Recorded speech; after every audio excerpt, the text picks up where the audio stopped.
Do we need to swaddle the baby? When do we swaddle? How do we swaddle? For how long do we swaddle? Can it cause hip issues? I'm Dr. Sonali Santanam, founder of Birth Basics, and in this video I'm answering all of these questions. Alright, so let's talk about your baby first. If you look at newborn babies, your baby has 6 infant states. 3 sleep and 3 wake.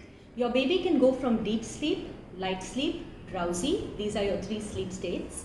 And then you have quiet alert, active alert, and crying, which are your 3 wake states. Now babies jump from one state to the other very quickly. They can go from deep sleep to crying, or they can go from light sleep to deep sleep, right? So when it comes to sleep, our goal is to ensure that the baby sleeps well, catches a good 2-hour nap so that mom can rest too.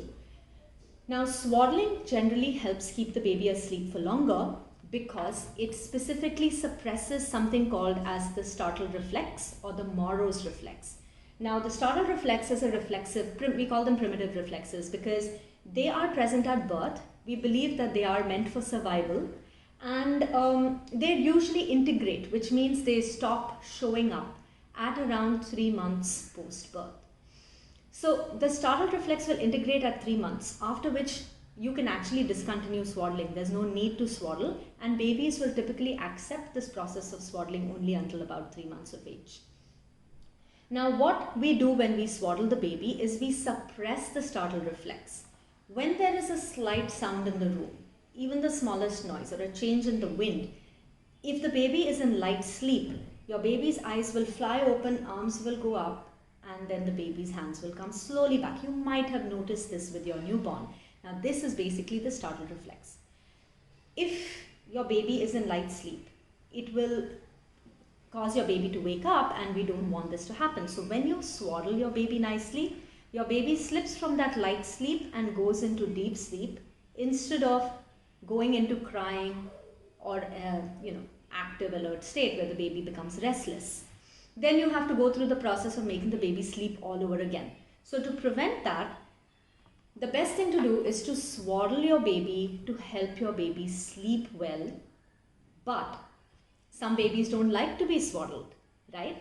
Now, let me give you a few rules that I have around swaddling. Number 1, always breastfeed your baby unswaddled. So you should not bundle your baby up and bring the baby to the breast, because what that does is it makes your baby go into a deep state of sleep instead of finishing and emptying the breast. So baby will not complete the feed if you swaddle.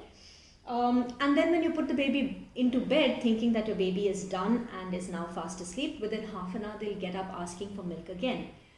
So please breastfeed your baby without a swaddle. Burp your baby. Finish burping without a swaddle. Finish both breasts. And then when you're ready to make your baby sleep is when you're going to swaddle the baby. If you burp the baby with a tight swaddle around it, the baby can vomit projectile. Okay, so that's why we don't recommend mixing swaddling with anything to do with feeding.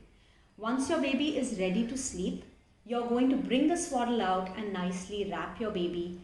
Now, hip healthy swaddling is highly encouraged. If you look at a swaddle, it's the shape of a square.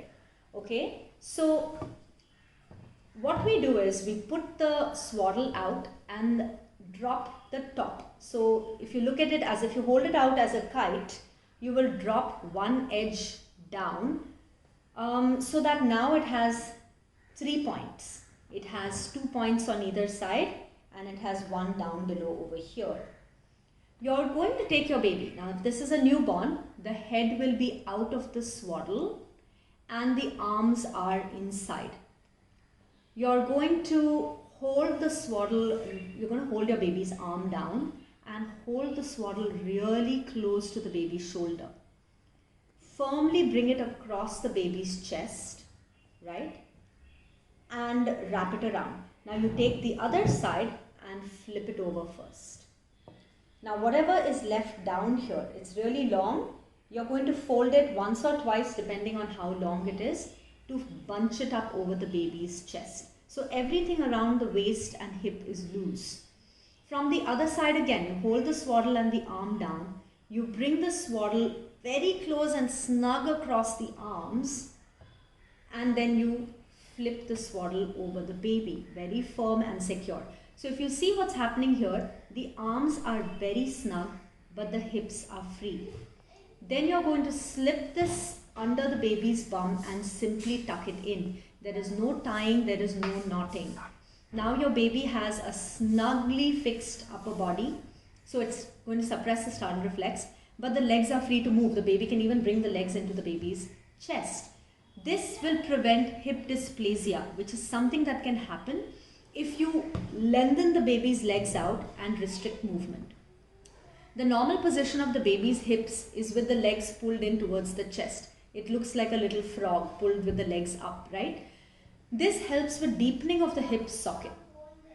If you pull the baby's leg straight, which is not, a physiological position to be in, and bundle it up and tightly wrap it with a knot, this is going to cause the hip from preventing, deepening the sockets.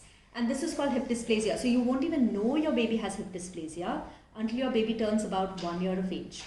After which you will notice that the baby has a limp when the baby walks, or there is pain. The hip will even dislocate sometimes. So this is what we mean by hip healthy swaddling and why it is absolutely essential. Now what if your baby does not like to be swaddled at all and your baby keeps breaking out? Now number one, it may be because this is not snug enough. See how nice and snug this is. Or it may be because your baby simply doesn't like it. In which case you can do a half swaddle.